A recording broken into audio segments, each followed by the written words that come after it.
Madame la maire, chers collègues, nous délibérons ce soir sur l'attribution de subventions en faveur du respect des droits de l'enfant à Rennes.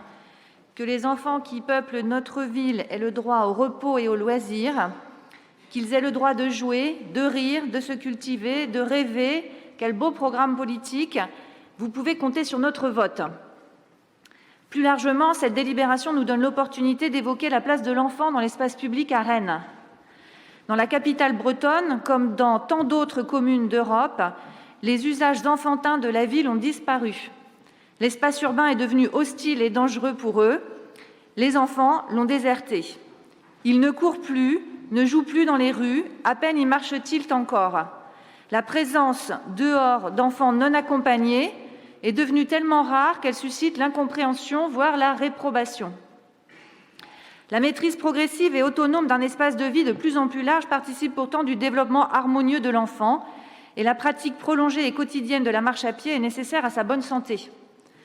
Vous avez fixé comme horizon à votre mandat, Madame la maire, que Rennes devienne une ville à hauteur d'enfant. Tel que je comprends ce concept, cela ne signifie pas seulement aménager des aires de jeu et des terrains d'aventure dans des endroits bien localisés de notre ville, où les enfants se retrouvent sous la houlette d'adultes qui les surveillent. Bien sûr, ces espaces ont leur nécessité, et ils participent de la dimension accueillante et familiale d'une ville. Mais des mesures plus ambitieuses seraient les bienvenues pour rendre progressivement la ville de Rennes aux enfants. D'abord, accompagner la réintroduction massive des pédibus dans les écoles maternelles et primaires, afin que les enfants se familiarisent dès leur plus jeune âge avec le trajet domicile-école et qu'ils s'approprient peu à peu les gestes de prudence.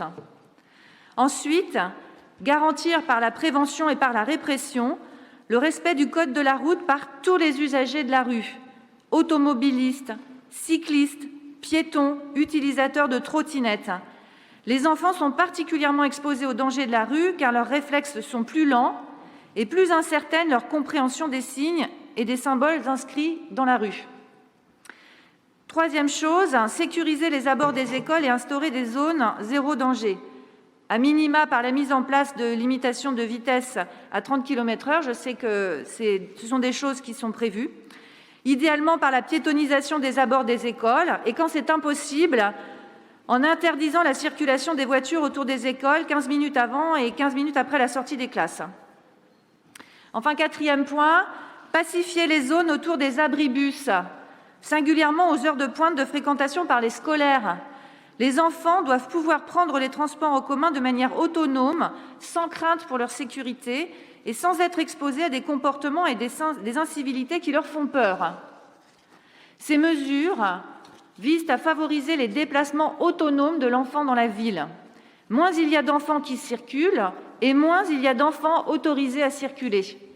Tout l'enjeu pour nous aujourd'hui est d'inverser ce cercle vicieux et en rassurant les parents, de rendre la ville aux enfants.